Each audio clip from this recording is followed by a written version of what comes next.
एकदा कोणीतरी मला म्हटलं होतं, social media is the only platform which has an audience for everything. जेव्हा मला कळलं इथे खरंच प्रत्येकासाठी एक जागा आहे. आपण लाईफमध्ये कितीही एक्स्ट्रोवर्ट असलो ना, कॅमेरासमोर आल्यावर सगळेच थोडेसे घाबरतात. Because facing the camera is not easy. It need patience, practice and courage. पहिल्यांदा उभं राहिल्यावर हात थरथरतात, आवाज बदलतो, कॉन्फिडन्स कमी वाटतो आणि तरीसुद्धा आपण ट्राय करतो. Because every time you show up you grow a little.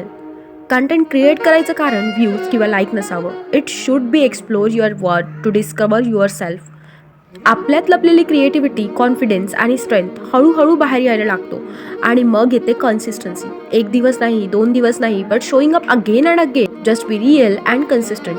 No matter who you R.